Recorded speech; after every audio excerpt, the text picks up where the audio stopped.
Good morning, bright and breezy.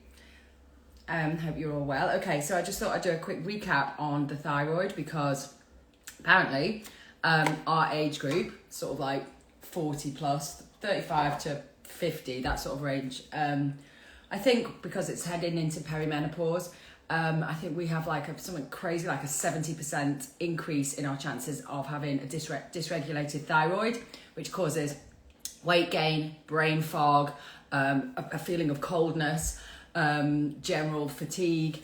So I just thought, morning Sarah, hope you're feeling better.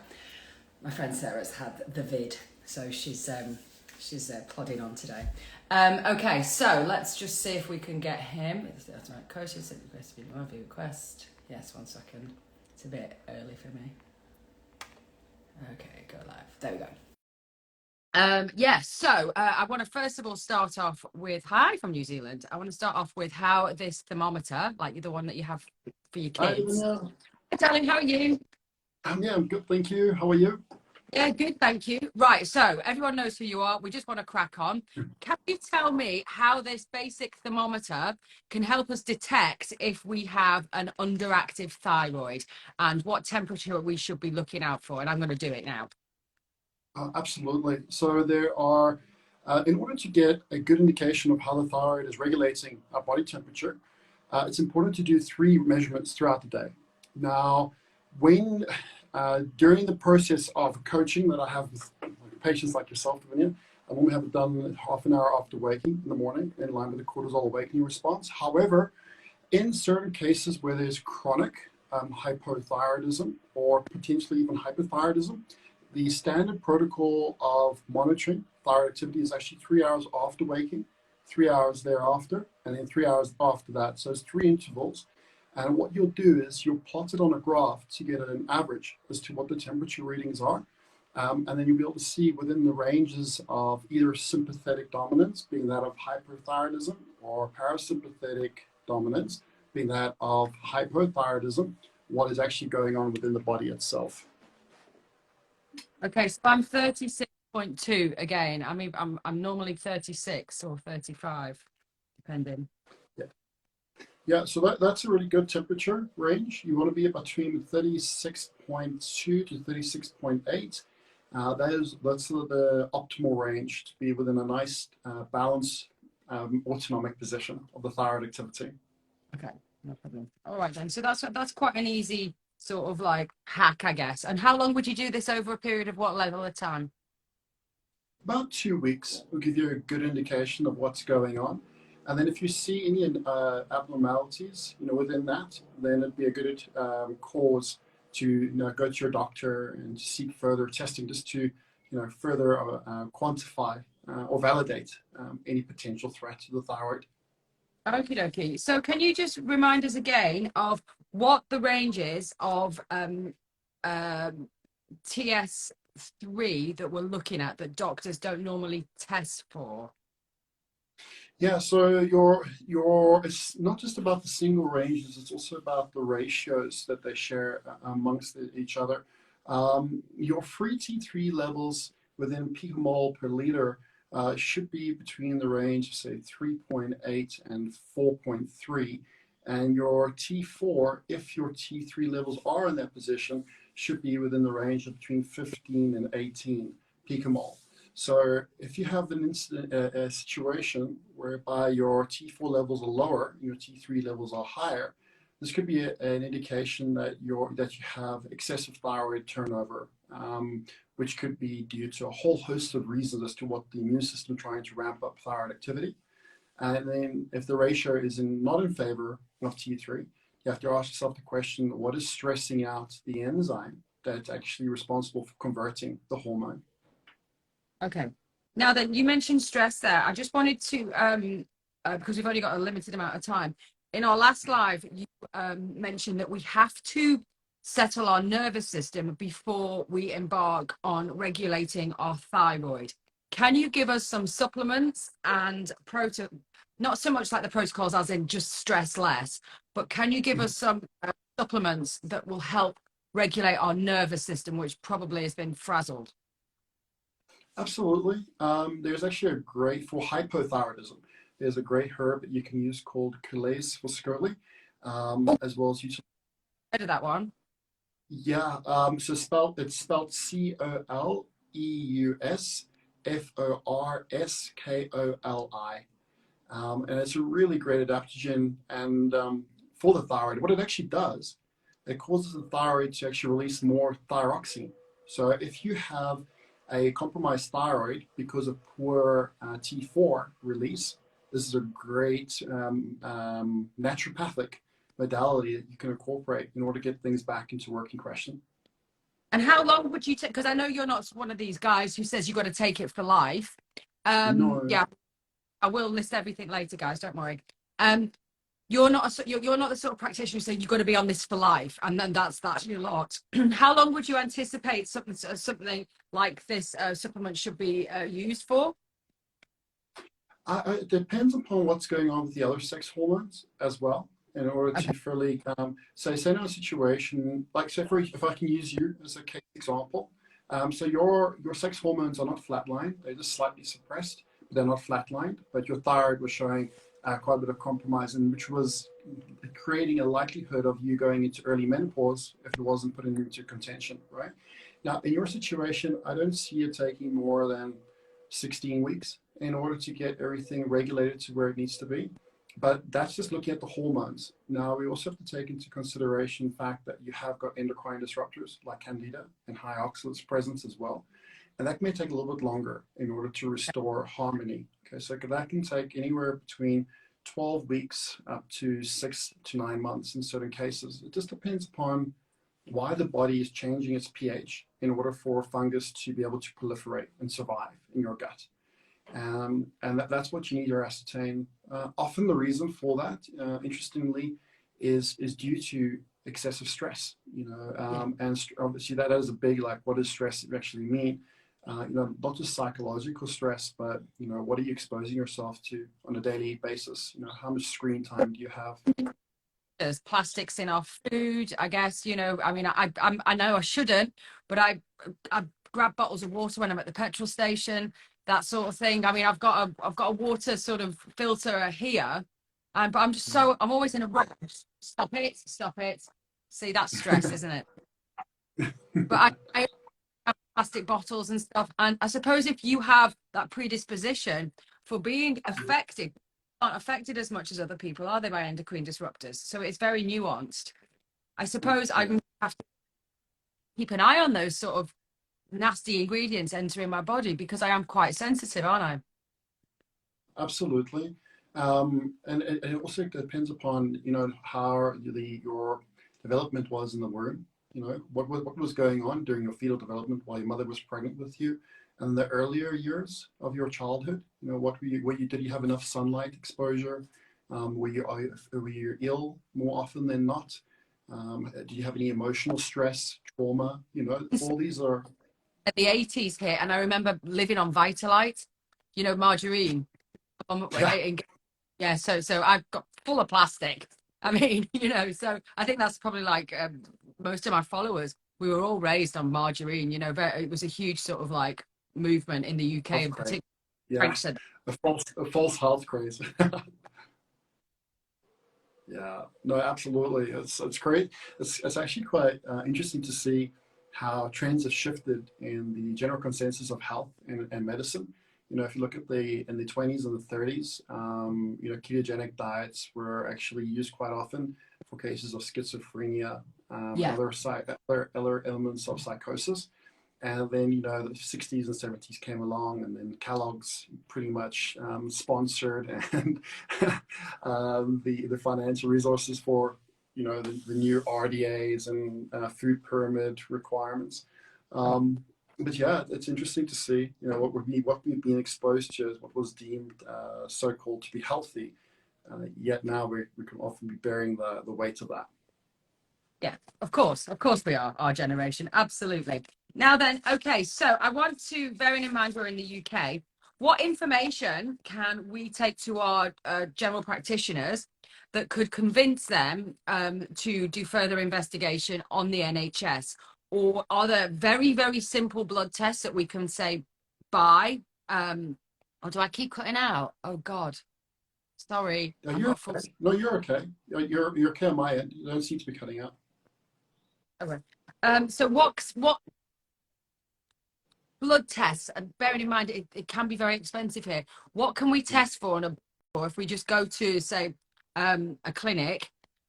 yeah. What can we look for to get to take the evidence to our doctors and explain it to them? Basically, I'm thinking about TS3, your TSH levels and your T3 levels, and then we can go to our doctor and say, "This is what I have. Please help me." And what we should we be asking to go on? I know thyroxine is just dished out, so and also we need to talk about the iodine controversy. So start off with what we're looking for, bearing in mind it's so expensive here. Absolutely. So I'm actually going to go back to yesterday's conversation where I was a bit elusive when you asked me the question about the difference between hyper and hypothyroidism. And this is going to give a lot of good indication of symptoms and also other associated markers that people need to look into. Okay, so I wrote them all down just to remember them off the top of my head because they're quite a lot, but the ones that I really want to bring to people's attention. So if you're a hypothyroid, if you have hypothyroidism, you would have low libido, you would have cold intolerance, puffy face, dry skin, constipation, elevated cholesterol, and your memory would start to fade, and you would have menorrhagia, which means excessive menstrual flow. You would also notice elements of depression coming into the equation. Okay, if you have hyperthyroidism, okay, in contrast to having excessive blood menstrual flow, you may experience amenorrhea, okay, the lack of having a period, heart palpitations, anxiety, nervousness, insomnia, hair loss, dizziness, particularly when standing up quickly. You might find yourself feel dizzy, and hyperglycemia, in other words, excessive blood sugar. These are all symptoms between hyper and hypo. Now, interestingly, when we look at FSH and LH hormone levels, which are precursor hormones for the production of our sex hormones. Now, when you do this test, and this is quite an easy test, a cheap test to do, even if you were to fund it yourself, it would probably cost you less than 30 quid to do both of them. But it's very important to do them on particular days of your cycle if you are still menstruating. So the days to measure your FSH levels would be days 3 to 5.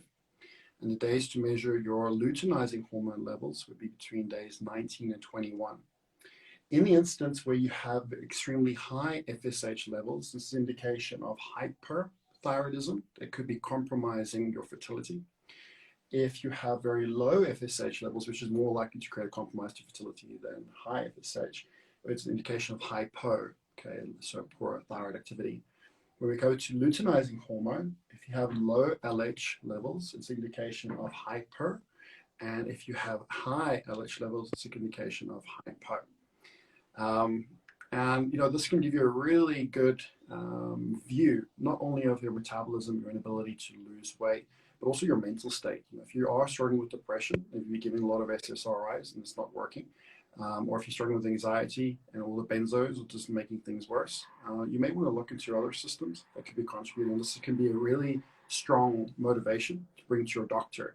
Because, one of the things about NHS, if you're immediately telling them that you're having certain types of thoughts, I can't mention that because I don't want to get into trouble, but certain types of thoughts, when it comes to the health, your psychological well-being and health, they will take immediate action in order to do an investigation.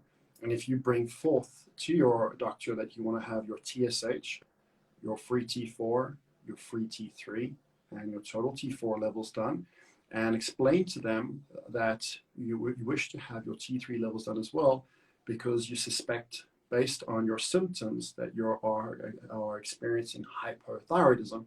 And it's very important to ascertain what type of hypothyroidism by the inclusion of T3. Without it, we aren't able to understand if it's primary, secondary, or peripheral, or for that matter, if it could even be caused by autoimmune compromise, such as Hashimoto's. Right.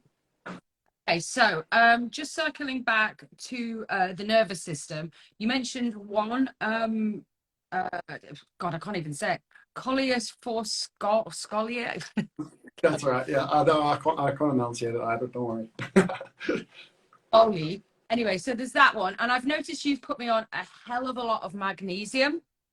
Can you just explain the magnesiums that you will put me on, that you've put me on to, and why? Yeah, so particularly when you're when your thyroid activity is low, your production of progesterone is compromised, which means that even though you may have low estrogen, your estrogen is not being competed against because progesterone competes against estrogen for their dual activity. It's like a concert. They're like two dancers doing the tango together. And if you don't have one dancer working well, estrogen can rise. And what this does, it actually causes an increase of intracellular calcium and sodium. And this causes a massive dumping of magnesium. So one way to obviously modulate how the body uses calcium is by utilizing vitamin D and K in the right circumstance. But this can also be quite erroneous if you have got poor thyroid function by utilizing high dosages of vitamin D if you're not going to use enough vitamin E and selenium with it as well. And the reason before this is because of the impact that the thyroid has in regulating calcitonin, which is needed in utility of vitamin D. So by using magnesium at regular intervals, and particular types of magnesium that we've got you going on as well. So we've got your magnesium, 3-in-8, chloride, and not orotate. Help me here, Davinia. I forgot the third one. It's somewhere. Oh my goodness. Oh, hang on. Magnesium. I've got so much stuff here. Magnesium glycinate. Pardon? Glycinate. Glycinate. So the 3-in-8 and the glycinate, and later point we'll also put chloride in there, all have different roles. So you get one type of magnesium, but you get different carriers, right? So certain protein, certain amino acid carriers, other mineral carriers as well. So, for example, magnesium glycinate is bound to the amino acid glycine, and this has an impact to help modulate the neurons. In other words, reducing the hyper-excitability of neurons, which are the cells that basically help conduction throughout our bodies. You get motor neurons, neurons in the central nervous system. So basically, it helps to settle the nervous system to not be excessively active by balancing out how neurons pretty much utilize potassium and sodium. And in doing so, how calcium is also impacted by that as well. Magnesium are 3-in-8 because it has a very high ability to increase magnesium concentration in the cerebral spinal fluid, where often due to poor thyroid activity, dopamine beta hydroxylase enzyme production can also be compromised and suppressed as well. And if dopamine beta hydroxylase enzymes are compromised for any what reason, your cerebral spinal fluid will also somewhat be compromised. And this causes poor blood flow to the brain, increases the likelihood of Parkinson's, Alzheimer's. So by utilizing magnesium 3-in-8, we're also going to improve on the cerebral spinal fluid, or the health of the cerebral spinal fluid, improving the likelihood of optimal enzyme production and utilities, such as dopamine beta hydroxylase. And then our magnesium chloride to improve on the regulation of stomach acid and its production as well, where, in cases of hypothyroidism, often what is noted is constipation. And this is because thyroid hormone also has a direct impact on the formation and the production of hydrochloric acid as well. So by providing that precursor along with the hormonal support that we've got in place, you're going to better be able to optimize the activity of parietal cells in the stomach, which are responsible for the production and the release of hydrochloric acid.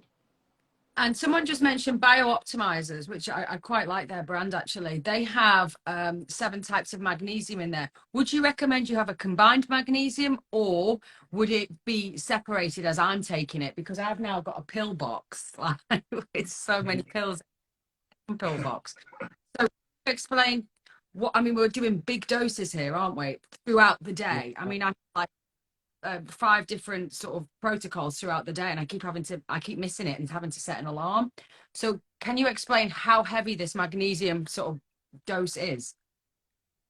Yeah, I am really excited. There's a company here in South Africa called Neogenesis Health, and it's run by a very heartfelt panel of scientists and doctors, and they're going to be releasing their own combined magnesium products. I think it has its place for sure. However, when we look at your organic acids and we see that there is a compromise to, as an example, high oxalates, or there's compromise to different components in mitochondrial function, within the tricarbolic acid cycle, by putting in specific carriers where there's congestion in the filtration of any cycle, especially in the tricarbolic acid cycle of the mitochondria, you can actually make things a bit worse rather than making them better. So although it'd be easier, if we're just to go for gold and have all the magnesium sources, you may not be doing yourself the best service in doing that. It might just make things worse. Okay, all right. We just There is a product though. There's a product for. Sorry, Davinia, you cut out there. Oh, right.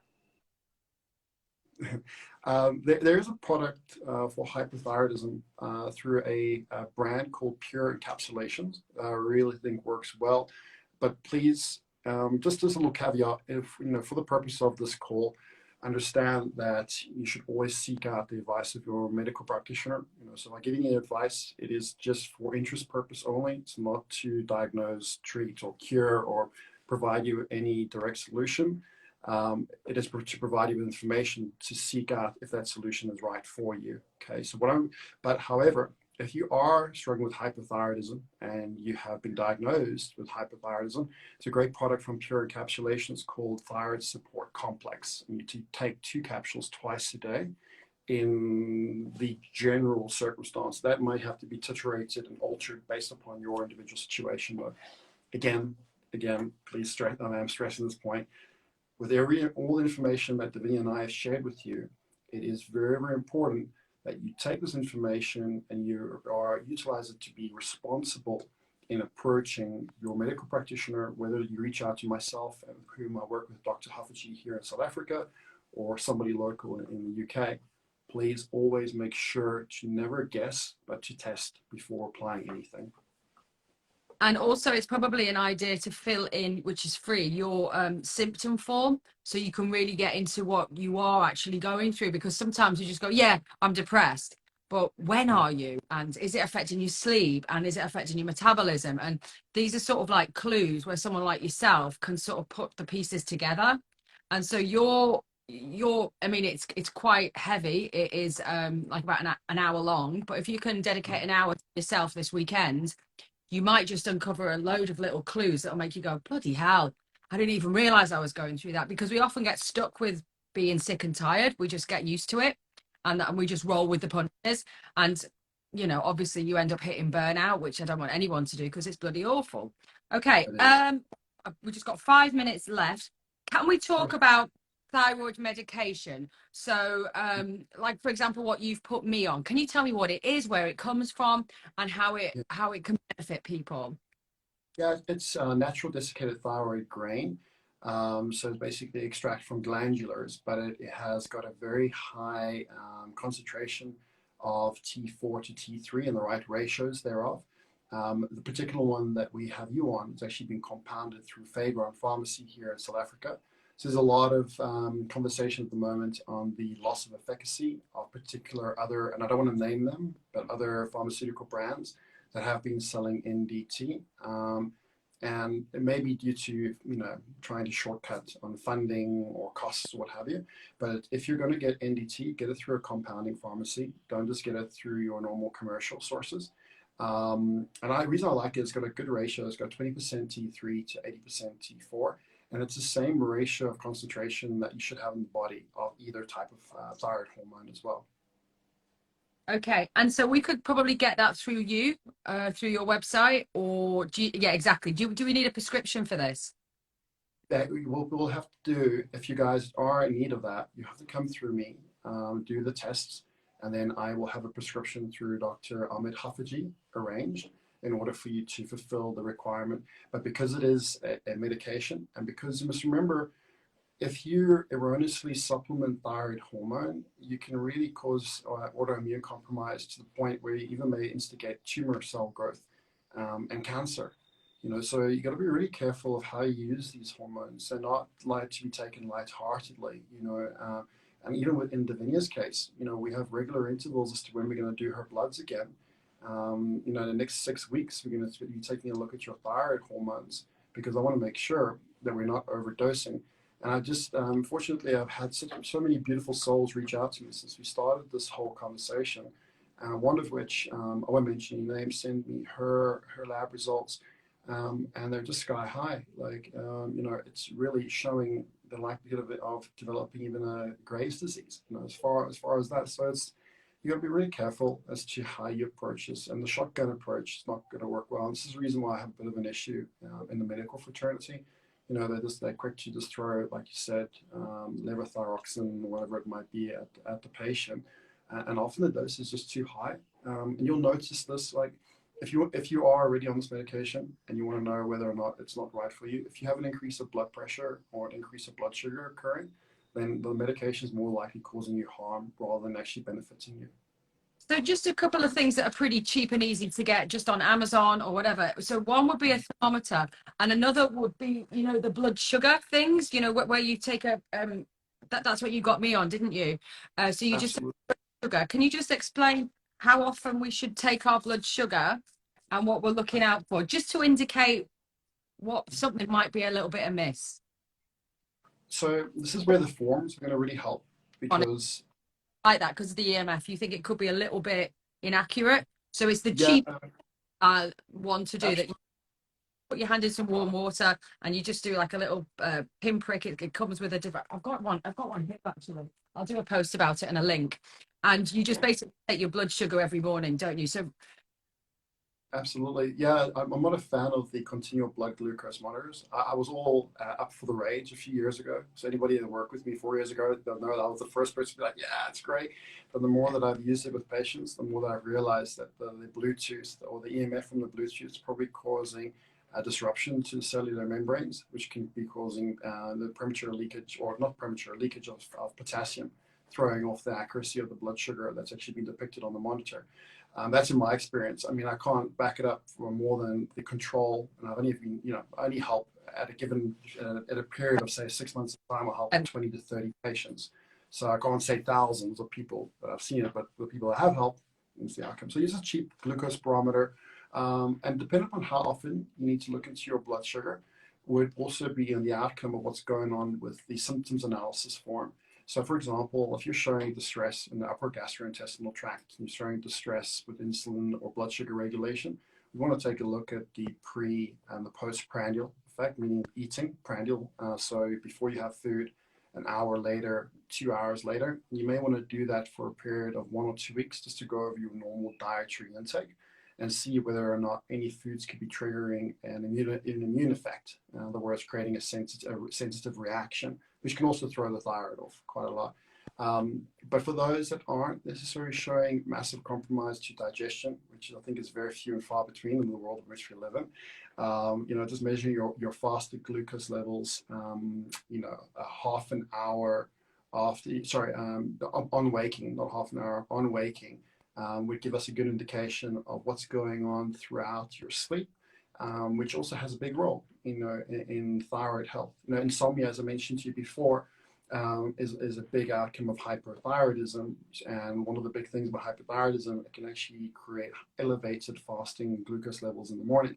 But that doesn't necessarily mean that you're hypothyroid throughout the day. It might mean that your circadian rhythm is thrown off and that your thyroid is active when it shouldn't be. And that's a whole new situation of modulation to look into. okay, Justin, listen, that was great. We've run 1 minute over, but that was a fantastic summary. And I hope everybody follows you, because you are so good at getting back to people and explaining it in a way that we understand, even though, you know, it is a complex subject. But thank you so much. Have a wonderful day.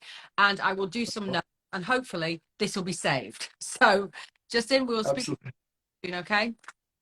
Absolutely. Thank you, Davinia, for the opportunity. And everybody else out there, thank you so much for tuning in and giving yourself the opportunity to heal. Fantastic. Thank you. Bye now.